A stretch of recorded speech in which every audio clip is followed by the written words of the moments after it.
नमस्कार मित्रांनो, मी विशाल परदेशी. बाबा एक आणि कारनामे अनेक असं आपण म्हणूयात.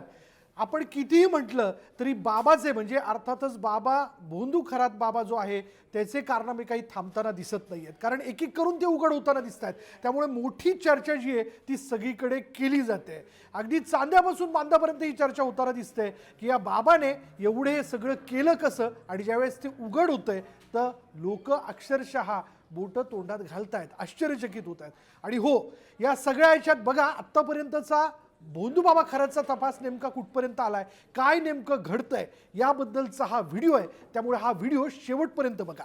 पहिला महत्त्वाचा मुद्दा आणि पहिली यातली एक महत्त्वाची अपडेट म्हणजे अशी आहे की शिवनिका संस्थान म्हणजे ईशानेश्वर मंदिराचं जे शिवनिका संस्थान आहे यावरती जे आजी माजी विश्वस्त होते त्या सगळ्यांची चौकशी आता भोंदू बाबा अशोक खरातच्या समक्ष केली जाते. ती का?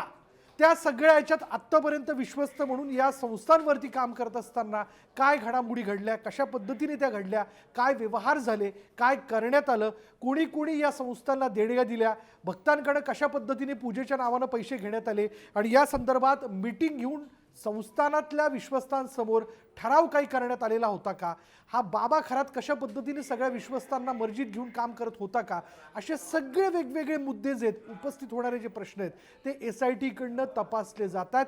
कारण ते तपासून घेणं गरजेचं आहे, आणि ज्यावेळेस ते तपासून घेतले जातील त्यातनंच खरं तर उघड होऊ शकेल की महिलांचं शोषण जे करण्यात आलं या सगळ्या गोष्टींची कल्पना किंवा घडणाऱ्या या सगळ्या घडामोडी ज्या आहेत त्याबद्दलची माहिती इतरांना होती का, जे व्यवहार करण्यात येत होते, जे कोट्यवधी रुपये शिवनिका संस्थांच्या अकाउंटवरती येत होते, ट्रस्टवरती येत होते, ते नेमके कुठून येत होते आणि कुठे जात होते, कशा प्रकारे त्याचा खर्च केला जात होता. कारण अर्थात ट्रस्ट म्हणून हा सगळा खर्च करत असताना अध्यक्ष म्हणून अशोक खरातला याबद्दल विश्वस्तांना मर्जीत घेऊनच काम करणं गरजेचं होतं की हा फक्त आणि फक्त इतर लोकांना नावाला विश्वस्त घेऊन स्वयंघोषित एकट्याने कारभार केला जात होता का अशोक खरातकडनं, हा देखील एक मुद्दा जो आहे तो SIT कडनं तपासला जाईल. त्यातनं देखील महत्त्वाचे खुलासे होतील. या शिवनिका संस्थातल्या आजीमाजी विश्वस्त जे आहेत ज्यांची नावं पुढे येताना दिसतात ती नेमकी कोण आहेत बघा. म्हणजे खुद्द अशोक खरात जो आहे तो तर तुरुंगात आहे, त्याची चौकशी केलीच जाते, आपण पाहतोच आहे. पण या सगळ्या याच्यामध्ये राजेंद्र भागवतराव घुमरे जे माजी उपाध्यक्ष आहे, सिन्नर पंचायत समितीचे माजी उपसभापती आहे, त्यांची देखील चौकशी करण्यात आलेली आहे. यामध्ये पुढलं नाव येतं विद्यमान उपाध्यक्ष शिर्डीतलं मोठं प्रस्थ आहे डॉक्टर जितेंद्र गणपतराव शेळके, त्यांचं देखील नाव पुढे येताना दिसते, त्यांची देखील चौकशी केली जाते. पुढलं नाव येतंय जे नाव खरं तर सगळ्यात पहिल्यांदा सुषमा अंधारे यांनी घेतलेलं होतं, त्यांचे नाव या ठिकाणी पुढे येताना दिसतंय, ते देखील आपण पाहूयात. ते म्हणजे अर्थातच सिन्नर औद्योगिक वसाहतीचे चेअरमन माजी सरचिटणीस नामकर्ण यशवंत आवारे, ज्यांनी स्वतः या म्हणजे मी नामकरण म्हणून जे पुस्तक लिहिलेलं आहे त्या पुस्तकात 4 पानं ही केवळ आणि केवळ या बाबा अशोक खरातवरती लिहिलेली आहे. ज्या बाबा अशोक खरातचा त्यांनी सिद्ध पुरुष, ब्रह्मांड नायक म्हणजे मला आलेली प्रचिती याबद्दलचा उल्लेख त्या 4 पानांमध्ये केला. आणि जेव्हा माध्यमांच्या वतीने त्यांना प्रश्न विचारण्यात आला की तुमचा आणि खरातचा संबंध काय, तर त्यांनी सपशेलपणे सांगितलं की आम्ही एकमेकाला ओळखतो पण आमचा काही जवळचा घनिष्ठ संबंध नाही आहे. पण आता हा संबंध पुढे आणखीन कसा दृढ झालेला आहे, त्यातनं त्यांच्या पतसंस्थेत कसे व्यवहार झाले याचा देखील खुलासा मी या व्हिडिओमध्ये करणार आहे. शिवाय पुढल्या आणखीन कोण आजीमाजी विश्वस्त आहेत ज्यांची चौकशी केली जाते, यामध्ये विद्यमान सरचिटणीस कल्पना अशोक कुमार खरात जी फरार आहे, जिला फरार म्हणून घोषित करण्यात आलेलं आहे आणि जिच्या बाबतीत रेड कॉर्नर नोटीस काढण्यात आली आहे, जेणेकरून ही कल्पना खरात देश सोडून जाऊ शकत नाही. बायको म्हणून अशोक खरात बरोबर या सगळ्या कारभारात, या सगळ्या घोटाळ्यांमध्ये, या सगळ्या कारणांमध्ये कल्पना खरातचा कशा प्रकारे संबंध होता. शिवाय या संस्थांवरची एक विश्वस्त म्हणून, शिवाय विद्यमान सरचिटणीस म्हणून तिचा सहभाग कसा राहिला, तिचा कसा पाठिंबा राहिला, हे देखील तपासण्याचा प्रयत्न खरं आता यापुढे होणं गरजेचं आहे. पण ती फरार आहे, तिचा शोध जो आहे तो SIT मार्फत घेतला जातोय. पुढलं नाव येत आहे माजी महिला आयोग अध्यक्षा रुपाली चाकणकर यांचं. हो, रुपाली चाकणकरांची अशोक खरात याचा जनसंपर्क वाढवण्याच्या संदर्भात किंवा यांची काही अडलेली शासकीय कामं पुढे नेण्याच्या संदर्भात मोठा सहभाग राहिल्याची चर्चा राजकीय वर्तुळात आहे, जनसामान्यांमध्ये आहे.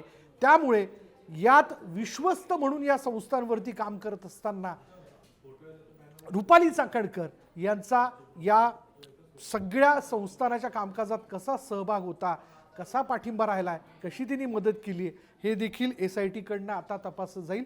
त्यांची चौकशी होणार असल्याचं कळतंय, पण ती कधी होणार हा सगळ्यांच्या मनातला प्रश्न आहे, ज्याचं उत्तरच लवकरच मिळेल, वाट पाहावी लागणार आहे. पुढलं नाव जे येतंय ते प्रगतिशील शेतकरी सिन्नरमधले विद्यमान सदस्य सुभाषराव गमे यांचं. त्यानंतर पुढलं नाव येतंय अनेक कंपन्यांचा CA म्हणून काम करणारा विद्यमान सदस्य. हे देखील एक नाव सरप्राइझिंग आहे, कारण अशोक खराचा CA म्हणून काम करत असताना केवळ त्याच्या वर्षभरातल्या आर्थिक घडामोडींचा ताळेबंद बांधणं एवढंच काम त्यांचा CA ललित प्रकाश पोकळे यांनी केलेलं नाहीये. तर ललित प्रकाश पोकळे याचा बऱ्याचशा आर्थिक व्यवहारांमध्ये सक्रिय सहभाग होता. खराच्या आर्थिक व्यवहारांमध्ये पैसे येणं, ते पैसे कुठे कुठे गुंतवणं, कशा पद्धतीने ब्लॅकचं व्हाईट करणं, याबद्दलचं अर्थातच CA म्हणून खरातला असणारं मार्गदर्शन हे ललित पोकळेचं होतं. जेव्हा जेव्हा बाबा खरात मुंबईत यायचे तेव्हा त्यांची ऊटबाईस असेल, त्यांची हॉटेलमध्ये थांबण्याची व्यवस्था असेल, लोकांच्या भेटीगाठी असतील, त्यांच्या अपॉइंटमेंट्स असतील, त्यातली चर्चा असेल, यामध्ये ललित प्रकाश पोकळेचा फार मोठा सहभाग होता. म्हणून याची देखील चौकशी होते, कारण हा देखील शिवनिका संस्थांवरती होता. पण त्या व्यतिरिक्त ज्या काही CA म्हणून या जे व्यवहार होत होते, CA म्हणून त्यात त्यांचा कसा सहभाग होता, या देखील गोष्टी तपासल्यानंतर फार मोठे खुलासे, म्हणजे आत्तापर्यंत आपण 1200-1300 कोटी रुपये हे आकडे बघत होतो, पण हा जो घोटाळा आहे किंवा केलेली जी कमाई आहे 1500 कोटी रुपयांची, ती त्यावरची देखील असू शकते. आकडा हा आणखीन फुगू शकतो, कारण एकट्याच्या जीवावरती, म्हणजे अशोक खराच्या जीवावरती तो स्वतःच एकटा हे सगळं करू शकत नव्हता. कारण व्यवस्थेचा सहभाग असल्याशिवाय तो त्याची भौतिक सुख, भौतिक संपत्ती वाढवणं हे अशक्य आहे. पुढलं नाव येतंय विद्यमान सदस्य नाशिकमधील पोटविकार तज्ज्ञ डॉक्टर नंदकिशोर तुळशीदास कातोरे यांना. अर्थातच SIT मार्फत चौकशी त्यांची अशी करण्यात येते, म्हणजे संस्थांवरती तुम्ही होतात तेव्हा नेमकं काय घडलं हे प्रश्न विचारण्याबरोबरच बघा, अशोक खरातने काही महिलांचं शोषण करत असताना गर्भपात काही औषधं देऊन घडून आणला होता, काही जल औषधं देऊन.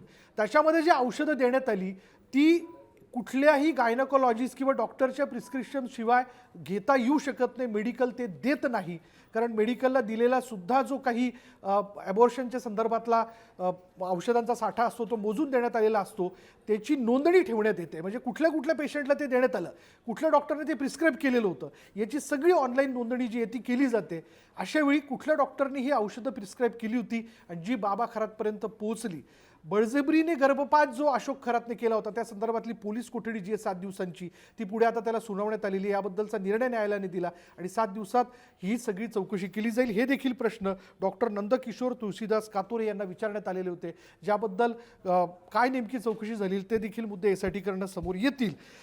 पुढे आणखीन असं कळतं, एक महत्त्वाचा खुलासा असा आहे यात की बघा, तुम्हाला सगळ्यांना आठवत असेल की अशोक खराच्या नाशिकमधल्या बंगल्यावरती SIT एका संध्याकाळी अचानक 7 वाजता जाऊन पोहोचली, ज्यामध्ये काय नाट्य घडलं हे देखील आपण बघितलं. या तिथे बंगल्यावरती जाऊन पोहोचण्याचा SITचा एकमेव उद्देश होता की कल्पना अशोक खरातला ताब्यात घ्यायचं. तिच्याकडनं देखील महत्त्वाचे खुलासे होऊ शकतात. पण या बंगल्यावरती पोहोचल्यानंतर गेट न उघडल्या जाणं, मग बाजूच्या बंगल्यातल्या भिंतीवरनं उडी मारून SITचे अधिकारी आतमध्ये गेले, मग त्यांनी दरवाजा उघडायला लावला. आतमध्ये कल्पना अशोक खरातचा पत्ता नव्हता. मुलगा हर्षवर्धन खरातला अखेर SITने ताब्यात घेतलं. याचं महत्त्वाचं कारण असं होतं की घरातला एक सदस्य म्हणून घरात नेमकं काय घडतंय, कोण येतं जातंय, या सगळ्याच्यात घरामध्ये आत्तापर्यंत जी काही कार्य घडली, जे पूजाविधी पार पडत होते, या संदर्भातला संवाद अर्थातच मुलगा हर्षवर्धन खराच्या समोर झालेला असणार आहे. बरं, जे लग्न सोहळे पार पडले, खास करून अशोक खराच्या मुलीचं लग्न सोहळा पार पडला, ज्यामध्ये जी पत्रिका समोर येते, ज्यात मोठमोठ्या दिग्गजांची नावं आहेत, राज्यातले मंत्री असतील, मुख्यमंत्री असतील, आमदार असतील, यांची नावं त्यामध्ये होती. म्हणजे अशोक खराचा संपर्क किती मोठा होता, तो किती मोठमोठ्या राजकीय नेत्यांच्या संपर्कात होता, हे देखील त्यातनं लक्षात येत होतं. हे सगळं घरातल्या कार्यात घडत असताना मुलगा म्हणून त्यांनी नेमकं काय काय बघितलंय, काय काय त्याला माहिती आहे, या संदर्भातली चौकशी हर्षवर्धन खराची करण्यात आलेली आहे. असं देखील कळतंय की घरात खूप मोठ्या प्रमाणात रक्कम येत होती, पैसे येत होते, याबद्दलची कबुली खुद्द हर्षवर्धन खरात म्हणजे मुलगा हर्षवर्धन खरात यांनी दिली आहे. पण ते पैसे कुठून येत होते हे सगळं डॅडींनाच माहिती, तुम्ही त्यांनाच विचारा, असं देखील त्यांनी स्पष्टपणे सांगितलेलं आहे. म्हणून पहिला प्रश्न उपस्थित होतो, घरात रोजच्या रोज मोठी रक्कम जी येत होती ती नेमकी कोणाकडनं येत होती? ती भक्तांकडनं येत होती? ती अशा काही अधिकाऱ्यांकडनं येत होती का जे काळा पैसा कमवत होते, जमवत होते, जे कुठेतरी रिचवण्याकरता, गुंतवणूक करण्याकरता अशोक खरातला ती रक्कम देत होते? हवालाचा हा पैसा होता का जो अशोक खरातकडे येत होता आणि दुसरीकडे पोहोचवण्याच्या बद्दल म्हणून अशोक खरात फिल्डिंग लावायचा आणि हे सगळं घडवून आणायचा, असं काही होतं का? असे अनेकविध प्रश्न जे आहेत हे रोजच्या रोज घरात येणाऱ्या मोठ्या रकमांच्या बाबतीत, पैशांच्या बाबतीत उपस्थित केले जातात. त्यामुळे अर्थातच अशोक खराच्या मुलाला विचारलेले प्रश्न देखील समोर येताना दिसत आहेत. ते म्हणजे वडील तंत्रमंत्र करायचे का, हा पहिला प्रश्न. वडिलांना भेटायला रोजच्या रोज घरात कोण येत होतं? ऑफिसला भेटायला येणारे लोक वेगळे. शिवाय अशोक खरात असं देखील कळतंय की व्हीव्हीआयपी लोकांना भेटण्याकरता अशोक खरात स्पेशल काही रूम बुक्स करून मोठमोठ्या 5 स्टार हॉटेलमध्ये जायचं आणि तिथे जाऊन त्या लोकांची भेट घ्यायचा. कारण सगळ्यांसमोर नको, सगळ्यांसमोर त्या लोकांना भेटणं किंवा त्या लोकांनी आपल्याला भेटणं याची एक फार मोठी चर्चा होऊ शकते. म्हणून या भेटीगाठी काही खाजगी हॉटेल्समध्ये रूममध्ये घेतल्या जायच्या असं देखील कळतंय. आणि त्याहीपेक्षा खाजगी ठिकाण म्हणजे अशोक खरातचं घर. तिथं तर काही स्पेशल लोकांनाच अपॉइंटमेंट दिलं जात असेल. त्याच्यामुळे रोज वडिलांना कोण कोण भेटायला येत होतं किंवा आठवड्यातले काही स्पेशल दिवस, काही स्पेशल वेळा तेव्हा नेमकं कोण भेटायला येत होतं, हा देखील प्रश्न अशोक खरातचा मुलगा हर्षवर्धन खरातला विचारण्यात आला. बहिणीच्या लग्नात किती सोनं समोरच्यांनी घेतलं? अशोक खरात पैसेवाला आहे, मुलीचं लग्न अर्थातच थाटामाटात केलं जातंय. तो बाबा आहे, तो स्वयं घोषित ज्योतिषी आहे, अंकशास्त्रज्ञ आहे, तो कॅप्टन आहे. त्यामुळे अर्थातच सोयरीक जमवत असताना देण्या घेण्याच्या बाबतीत देखील मोठा व्यवहार झालेला असेल. आणि अर्थात हा व्यवहार यासाठी विचारण्यात आला कारण हा व्यवहार करण्याकरता, त्या व्यवहारातनं जे काही सोनं घेतलेलं ते घेण्याकरता हे पैसे अशोक खरातकडे नेमके कुठून आले, हा प्रश्न. घरातील खर्च कसा चालायचा? अर्थात आहे, मुलगा म्हणून घरातला रोजचा व्यवहार कसा होतोय, घर कसं चालवलं जातंय याबद्दलची थोडी बहुत माहिती मुलाला असणारच. आणि त्याबद्दलचा प्रश्न अर्थातच साहजिक हर्षवर्धन खरातला विचारण्यात आला. पुढला प्रश्न की आई पैसे कुणाकडे द्यायची? म्हणजे सगळे पैसे अशोक खरातकडनं बायको कल्पना खरात म्हणजे अर्थात आईकडे यायचे का, किंवा आईकडनं ती दुसऱ्याकडे कोणाकडे दिले जायचे का? नंतरचा प्रश्न होता की 150 परदेश दौरे म्हणे या भोंदू बाबा अशोक खरातने केलेले होते. एवढे हे सगळे दौरे करण्याकरता अर्थातच खर्चही मोठा होणार मंडळी. म्हणजे हा खर्च करण्याकरता त्याला पैसे कुठून येत होते? परदेश दौऱ्याकरता त्याला पैसे कुठून मिळाले? हे दौरे कोणाकडनं स्पॉन्सर्ड होते का? या दौऱ्याचा खर्च इतर कोणी करत होतं का? हा देखील एक मोठा प्रश्न आहे. त्यामुळे जेव्हा कुटुंबासह हे दौरे अशोक खरातनं केले तर या दौऱ्यात घरचा मुलगा, मुलगी, बायको हे गेले असणारच. मग हा खर्च कशा पद्धतीने केला गेला आणि हा खर्च नेमका कशा प्रकारे होत होता याचेही प्रश्न अशोक खरातचा मुलगा हर्षवर्धन खरातला विचारण्यात आले. ज्याबद्दल त्यातनं एक गोष्ट कळते, त्यांनी एकच उत्तर दिलंय की रोजच्या रोज घरात मोठ्या प्रमाणात रकमा येत होत्या, पैसे येत होते, पण डॅडींनाच माहिती आहे की हे पैसे नेमके कुठून येत होते. असं देखील कळतंय. पुढे आणखीन एक खळबळजनक खुलासा याच्यात. कल्पना अशोक खरातची बायको जी फरार घोषित करण्यात आली आहे, जिचा शोध SIT घेतंय, असं कळतंय की कल्पना खरातने गेल्या 16 वर्षापासून आपल्या माहेरच्यांशी संबंध तोडलेला होता. या लेकीने गेल्या 16 वर्षात एकदाही माहेरची पायरी चढली नाही. एवढंच कशाला, तिच्या वडिलांचं निधन झालं, भावाचं निधन झालं. अहो, दुःखात एक लेक जाऊन सहभागी होत असते, ती सांत्वन करते. पोटचं म्हणजे वडील गेले, भाऊ गेला, जिथं आपण लहानाचे मोठे झालो, जिथं आपला जन्म झाला, त्या माहेरात लग्न झाल्यानंतर काय नेमकं असं घडलं की 16 वर्ष कल्पना खरातने माहेरची पायरी चढलेली नाही. गूढच आहे मंडळी. याबद्दल माहेरच्या लोकांना, तिथल्या घरातल्या सदस्यांना असं विचारल्यानंतर कळतंय की जे काही घडलं त्या घडलेल्या घडामोडींशी आमचा काही एक प्रकारचा संबंध नाही आणि आमची लेक कल्पना अशोक खराशी देखील संबंध नाही, असं स्पष्टपणे या ठिकाणी तिच्या माहेरच्या लोकांनी सांगितलंय. SITने सिन्नर तालुक्यातील पाडळी हे तिचं माहेर आहे, सिन्नर तालुक्यातलं. त्या ठिकाणी जाऊन याबद्दलची माहिती घेतली आणि कल्पना खरातच्या माहेरी जाऊन स्थानिक पोलिसांच्या मदतीनं चौकशी केली, तेव्हा हे सगळे खुलासे होऊ शकले. या खुलास्यातनं एक तर लक्षात आलं की जी फरार कल्पना अशोक खरात आहे ती गेल्या 16 वर्षात एकदाही आपल्या माहेरची पायरी चढलेली नाही. का ती चढली नाही, का नेमकं असं घडलं की ज्यातनं अगदी टोकाचं पाऊल ती माहेरच्या लोकांनी उचललं, तिच्याशी संबंध ठेवले नाही आणि कल्पना खरातने देखील आपल्या माहेरच्यांशी संबंध ठेवला नाही. किंवा असं आपण म्हणूयात का की अशोक खरात जे काही करत होता, जे काही कारनामे करत होता, जे घोटाळे करत होता, जे शोषणाचे प्रकार घडले, याची पुसटशी कल्पना किंवा माहिती जी आहे ती तिच्या माहेरच्या लोकांना मिळालेली होती, म्हणून त्यातनं वितुष्ट निर्माण झालं आणि माहेरच्यांची लोक आणि कल्पना अशोक खरात यांच्यामध्ये वाद झाला आणि त्यातनंही संबंध संपले. असं काही आहे का, हा देखील प्रकार यातनं तपासणं फार महत्त्वाचं ठरणार आहे. दुसरी माहिती अशी कळते की 2 पतसंस्थांचं नाव येतंय, जगदंबा आणि समता. जगदंबा ही पतसंस्था जी आहे ती सिन्नरमध्ये, समता ही जी पतसंस्था आहे ती अहिल्यानगरमध्ये. या पतसंस्थांमध्ये खास करून समता पतसंस्थेचा संपादक भोंदू खरातचा भक्त असल्याचं समोर आलंय, ज्याचं नाव आहे काका कोयटे. काका कोयटे जो आहे तो समता या पतसंस्थेचा संस्थापक आहे. राज्यभरात या समता पतसंस्थेच्या शाखा आहेत. कोट्यवधी रुपयांच्या ठेवी या पतसंस्थेमध्ये खरं तर ठेवीदारांनी ठेवलेल्या आहेत, खातेधारकांच्या ठेवी आहेत. या समता पतसंस्थेमध्ये खरातने 100 खाती उघडलेली होती आणि ही 100 खाती जी होती ती भक्तांचे पॅन कार्ड आणि आधार कार्ड वापरून त्यांच्या नावावरती उघडलेली होती. 57 असे भक्त होते ज्यांच्या नावावरती 100 खाती त्यांनी उघडलेली होती आणि या खात्यांना त्याने स्वतःचा मोबाईल नंबर लिंक केलेला होता. या खात्याची KYC करण्याकरता काही भक्त देखील स्वतःहून तिथे आले होते की चला गुरूंनी आपल्याला सांगितलंय खातं उघडलेलं आहे, महत्त्वाचं काम आहे, धर्माचं काम आहे, पुण्याचं काम आहे, पैशाचे व्यवहार त्यावरनं होणार आहे, चला शिवनिका संस्थांच्या संदर्भात काही महत्त्वाचं कार्य होत असेल, आपल्या नावाच्या खात्यावरनं पैशाचं ट्रान्झॅक्शन होईल, आपल्याला देखील या ठिकाणी पुण्य प्राप्त होईल, या भावनेतनं कदाचित KYC करण्याकरता त्या बँकेमध्ये आले आणि त्यांनी पाठिंबा देत KYC करून या बँकांच्या खात्यांवरती व्यवहार करण्याची सर्वस्वी परवानगी अशोक खरातला देऊ केली. या खात्यांमधनं साधारण आपल्याला असं कळतंय की कोट्यवधी रुपयांचे व्यवहार झाले.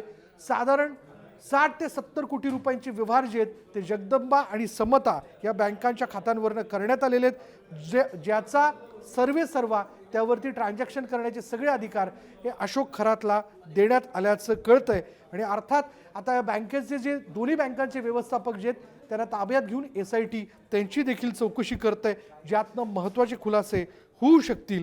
आणि या सगळ्या याच्यातनं बाबा खरातची ट्रान्झॅक्शन करण्याची म्हणजे या खात्यांवरनं व्यवहार करण्याची मोडस ऑपरेंडी लक्षात येते. तुम्ही एक लक्षात घ्या, राष्ट्रीयकृत बँकांमधनं देखील अशोक खरात हे सगळे व्यवहार करू शकला असता, पण कदाचित हे सगळे व्यवहार त्याचे लगेच या ठिकाणी पकडले गेले असते. अगदी सोपा आणि देशी उपाय त्यांनी केला की या छोट्या पतसंस्थांच्या माध्यमातून 100 खाती उघडून, काही ठिकाणी 57 खाती उघडून त्यांनी व्यवहार केले आणि या व्यवहाराच्या संदर्भातले जे काही माहिती आहे ती अर्थातच अशोक खरातलं आहे आणि जे व्यवहार झाले त्या संदर्भातले मेसेज देखील त्याच्या मोबाईलमध्ये, त्यातले मेसेजेस डिकोड करण्याचं काम सायबर सेलकडनं केलं जातंय. त्यातनं देखील फार मोठमोठे खुलासे जे आहेत ते होऊ शकतात. मंडळी, बाबा एक आणि कारनामे अनेक आहे असं मी सुरुवातीलाच हे वाक्य वापरलं. हे कारनामे आणखीन अधिक उघड होणार आहेत, ज्याबद्दलचं अपडेट अशाच पद्धतीने न्यूज 18 मराठीच्या माध्यमातून आम्ही आपल्यापर्यंत पोहोचवत राहू. मी एवढंच म्हणेन, हे हिमनगाचं टोक आहे. अजून या खालचा हिमनग जो आहे म्हणजे खालचा अख्खा मोठा भाग जो आहे तो पुढे येणं अजून बाकी आहे. पिक्चर अभी बाकी आहे. कारण एकटा माणूस एवढे सगळे व्यवहार, एवढे सगळे कारनामे करू शकत नाही. त्याला व्यवस्थेतल्या लोकांचा हातभार होता, अधिकारी त्याच्या पाठीमागे होते, IPS अधिकारी त्याच्या पाठीमागे होते आणि शिवाय राजकीय नेत्यांचा देखील वरदस्त त्याच्यावरती होता, म्हणून एवढं सगळं घडू शकलं. तुम्हाला नेमकं काय वाटतं व्यक्त व्हा या व्हिडिओच्या कमेंटमध्ये. इथेच थांबूयात. पहा फक्त न्यूज 18 मराठी, आवाज महाराष्ट्राचा.